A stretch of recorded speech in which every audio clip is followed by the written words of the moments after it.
کے بنائے ہوئے صدیق بخاری میں جھوٹ بول سکتے ہیں، لیکن لوگوں کے بنائے ہوئے بلکہ اسے یوں بھی کہا جا سکتا ہے جسے اللہ نے صدیق بنایا اور جب اس کے 3 جھوٹ ہیں جسے بندوں نے بنایا ہو. یہ تفسیر طبری ہے، یہ صحیح بخاری ہے کہ جو نبی یہ قرآن لے کر آیا تھا وہ ایک مجنون تھا، جو نبی یہ قرآن لے کر آیا تھا اس پر نبی کریم صلی اللہ علیہ وآلہ وسلم نے فرمایا حضرت ابراہیم نے 80 سال کی عمر میں کوئی آپ کی توحید پہ اعتراض کر رہا ہے، کوئی اگر آپ کی نبوت عامہ پر اعتراض کر رہا ہے، کوئی اگر آپ کی نبوت خاصہ پہ اعتراض کر رہا ہے تو آپ کے ان کے پاس بیلٹ، جیسے آپ کو خدا کے ایک ہونے پہ یقین ہے، جیسے نبی کی نبوت پر یقین ہے، اسی طرح بخاری کی تمام روایات کی صحت پر بھی. ہم نے کب کس کتاب کے بارے میں یہ دعویٰ کیا کہ ہمارے یہاں ساری روایات جو ہیں وہ بالکل ایسی ہیں جیسے قرآن کی آیات ہیں؟ جی بالکل. کوئی شک و شبہ.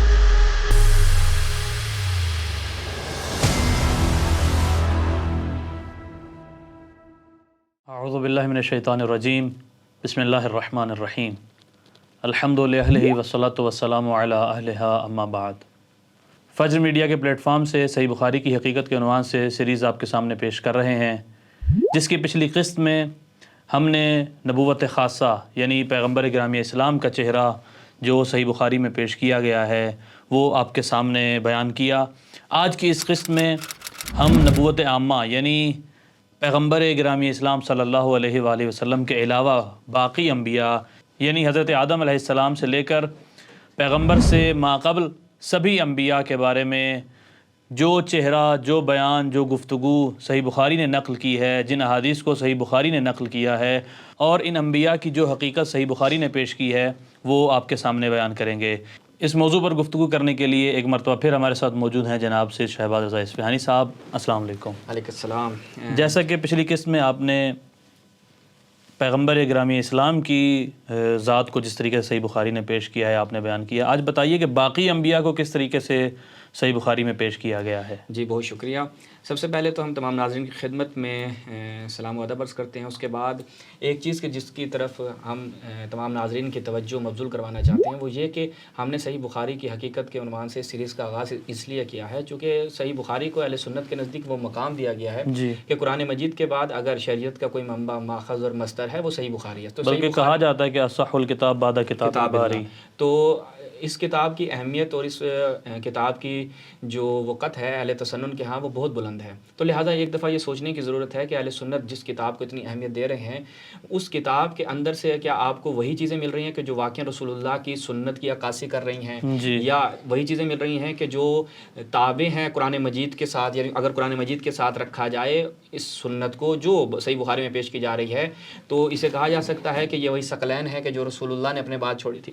تو جیسا کہ آپ نے بھی اشارہ کیا کہ ہم نے رسول گرامی صلی اللہ علیہ وسلم کے حوالے سے پچھلی قسط میں بیان کیا تھا، تو آج ہم تمام انبیاء کے حوالے سے ہم دیکھتے ہیں ایک ایک نمونہ حضرت نوح کے حوالے سے. اولو العزم پیغمبروں میں سے ایک حضرت نوح کی شخصیت ہے. اگر ہم ان کے حوالے سے دیکھیں تو صحیح بخاری میں ایک تفصیل کے ساتھ ایک روایت ہمیں دیکھنے کو ملتی ہے. اس روایت کی طرف چلتے ہیں. یہ صحیح بخاری ہے، ہمارے ناظرین ملاحظہ فرما رہے ہیں اور اس کو ترجمہ و تشریح جو ہے وہ حضرت مولانا محمد داؤد راز اہل حدیث کے ہاں ایک بہت بڑے ان کے مشائخ میں سے، ان کے بزرگان میں سے ان کا شمار ہوتا ہے. حدیث کا نمبر ہے آپ کی خدمت میں عرض کریں 4712. یہ وہ نمبر ہے کہ جو اگر آپ سرچ بھی کرنا چاہیں تو آپ کو ڈھونڈنے میں آسانی ہوتی ہے. اس میں جب ہم جاتے ہیں تو بڑی ایک طویل روایت ہے کہ محشر کا میدان ہوگا، لوگ پریشان ہوں گے، اب وہ شفاعت کے طلبگار ہوں گے، جانا کدھر ہے؟ تو آپ دیکھیں گے کہ بھائی انبیاء یہاں پر موجود ہیں، لہٰذا لوگ جائیں گے ایک ایک نبی کے پاس اور کہیں گے کہ جی ہمیں آپ شفاعت کریں ہماری، ہم تو اس وقت مشکل میں ہیں، ہماری جان چھڑوائیں. لیکن اتفاق سے صحیح بخاری نے کہا کہ نبی بھی ایسے ہیں جو خود اپنی جان کے ان کو لالے پڑے میں ہیں، ان کی اپنی جان بھی بچتی ہے یا نہیں بچتی. تو حضرت نوح کے پاس وہ پوری عوام آئے گی اکٹھی ہو کے. تو پچھلے ابھی میں نے انبیاء چھوڑ دیے ہیں کہ وہ حضرت آدم کے پاس بھی آتے ہیں، حضرت آدم ان کو جو ہے وہ کلٹی کروا دیتے ہیں وہاں سے، بقول بخاری کے وہ کہتے ہیں بھائی میرے بس میں کچھ نہیں کر سکتا، ان کے ہاتھ کھڑے ہیں. اب حضرت نوح کے پاس آتے ہیں تو چنانچہ سب لوگ حضرت نوح کی خدمت میں حاضر ہوں گے. ہم ترجمہ انہی کا ترجمہ پیش کرتے ہیں، اپنی طرف سے نہیں بیان کریں گے چونکہ پھر کہا جاتا ہے کہ رافضی اپنی جیب سے بیان کر رہے ہیں، جبکہ اپنی جیب سے بیان کرنا حضرت ابو ہریرہ کی سنت تھی، ہم اپنی جیب سے بیان نہیں کرتے. ٹھیک ہو گیا. اور عرض کریں گے اے نوح، آپ سب سے پہلے پیغمبر ہیں جو اہل زمین کی طرف بھیجے گئے تھے اور آپ کو اللہ نے شکر گزار بندہ عبد شکور کا خطاب دیا. بالکل. آپ ہی ہمارے لیے اپنے رب کے حضور میں شفاعت کر دیں. ٹھیک ہو گیا. آپ دیکھ رہے ہیں کہ ہم کس حالت کو پہنچ گئے ہیں. حضرت نوح بھی کہیں گے کہ میرا رب آج بڑا غصہ ہے، بڑا غضبناک ہے. ٹھیک ہے کہ اس سے پہلے اتنا غصہ میں نے خدا پہ نہیں دیکھا کہ خدا اتنا غصے میں ہو.